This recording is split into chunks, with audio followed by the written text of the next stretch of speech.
strategist of Barometer Capital Management, about his thinking. David, good to see you. Great to see you. Days like the last few are those moments where you start to wondering, we're getting deeper into the bull market. Is this the point where everybody's starting to say tech is too stretched? Where would you say it feels like we are in this market cycle? So, the NASDAQ 100 has sort of lagged since June or July of last year. And, there's some great companies.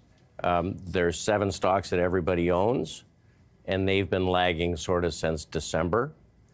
And so you have to keep that in mind. We're coming into this earnings report tonight for NVIDIA, which is obviously a well-loved company. We no longer own it. We really have backed away from technology. We're about 6% technology across the firm, which is a huge underweight. It's about 28% of the S&P. And it's partly because there are other things to do.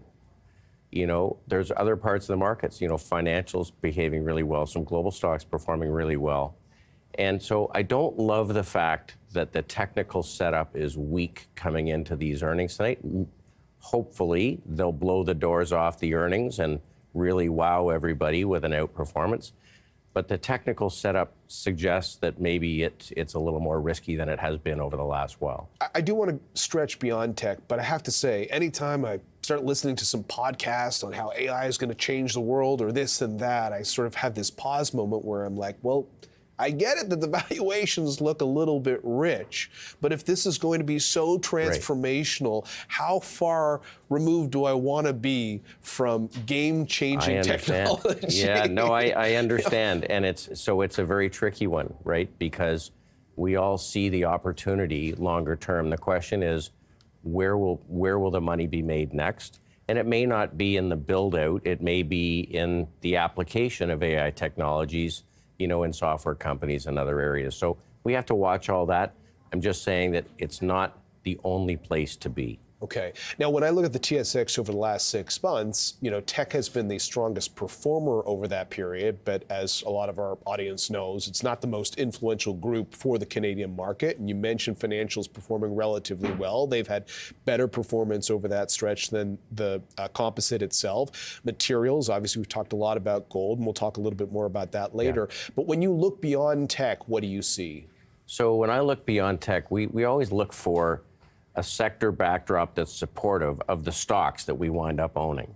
And for the last 2 years, financial services have been really the most consistent outperformers, not just in Canada or the US, but globally.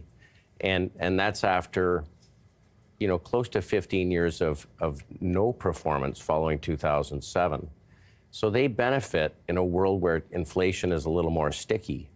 And inflation has been a little more sticky. In fact, it's ticking back up over the last 3 months. And these companies benefit in that world. So whether it's insurance companies, property and casualty companies, banks, capital markets, investment dealers, exchanges, they've all been performing well. Even European financials are on a tear right now. And so you've got a really positive backdrop for investors in this area. Well, to your point, I hadn't looked at the year-to-date performance for some of those key European indices up until recently, but they are having quite a year so far versus North America. But to me, it's always like that value versus growth conversation. If you are going to look at opportunity beyond, the mighty S&P 500, you talked about your weighting in tech. How much money would you be positioning towards global markets? Well, so in our portfolios, we started with a 5% weight a year ago. We have a global fund that is ex-North America, meaning outside of North America. And it had just under 30% last year. It's up another 10 or 12% to start the year. Global stocks are roughly half the valuation of U.S. stocks. Part of it has to do with the sector makeups. Less than sort of 2 to 3% technology in European markets, right? And then lots of financials. Japan, a lot of financials and industrials. Latin America, a lot of energy and basic materials. But if you had 3 columns of global markets, the U.S. is half of the way down the third column for performance on the year, and that's because tech is underperforming and financials and industrials are performing quite well. We're almost out of time this block, but the tariff tensions, trade, is that a risk for Europe or even the Canadian market? Like, there certainly are risks. We don't know where tariffs are going to land. We're going to have to live with Trump bombs for a while, and so market's going to have to sort that out. All right. Well, you're watching The Open, and we are back with David Burrows, President and Chief Investment Strategist at Barometer Capital Management. And David, we promised our audience a few stock ideas, and we hinted at gold, which has been on a record run. How do you think about investing in gold these days? So there's an old saying, don't fight City Hall or don't fight the Fed. And every central bank around the world, outside of Canada, have been buying gold and adding to their reserves. In fact, it's interesting, the gold run has been driven by central banks, not by investors. Last week was the first big week of inflows into the gold ETFs from investors, fund managers, and individuals. Now, gold is about 40% above the 200-week moving average. If you look at previous bull markets, each leg of a bull market, 3 of them generally, ended at 80 to 100% above the 200 moving average. So there's a long way for this to go. We think the biggest risk to investors is inflation. Inflation expectations are ticking higher, and typically you get a second wave of inflation after the first wave. And with last 3 months, inflation data is coming in hot. So we aren't buying fixed income for our investors as a hedge. We're buying gold and gold producers. So we really like companies that are growing and companies that are well managed, and we think there's a great opportunity in this area. Agnico Eagle is the granddaddy of the bunch that's the best run. They're constantly lowering their costs. They've got 11 mines, lots of diversification, and they produce about 3.5 million ounces a year. Tons of cash flow. Agnico Eagle, Alamos Gold, also on your list. Just to do a sort of a comparison, we talked about the big AI opportunity, but the fact that a lot of those AI stocks have had a big run. So if gold stocks have had a big run, when you look at the charts and you look at the valuations and you have that inflation question hanging in the air, that sort of combination looks better to you? So we always look for groups that have gone for a long period of time underperforming, and then once a year or two in, they generally will outperform for years. If you look at gold relative to the QQQ, from 2002 to 2011, gold steadily outperformed.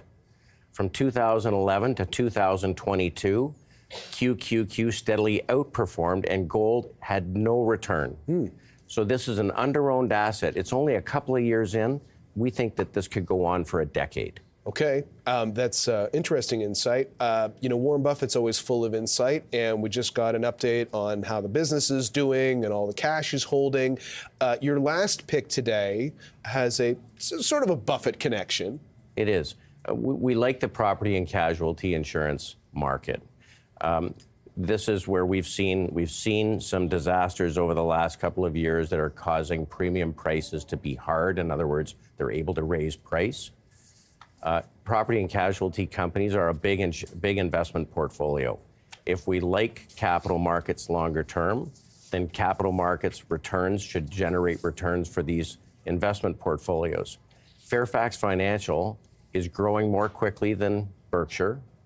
It trades at a lower valuation than Berkshire, and they have an excellent investment portfolio, and their payouts against their investment returns have been very low. So we think that we like the industry. We just think we're going to get more growth out of Fairfax than you're going to see out of Berkshire. All right, David, nice to see you. Thanks as for always. having me. David Burrows joining us from Barometer.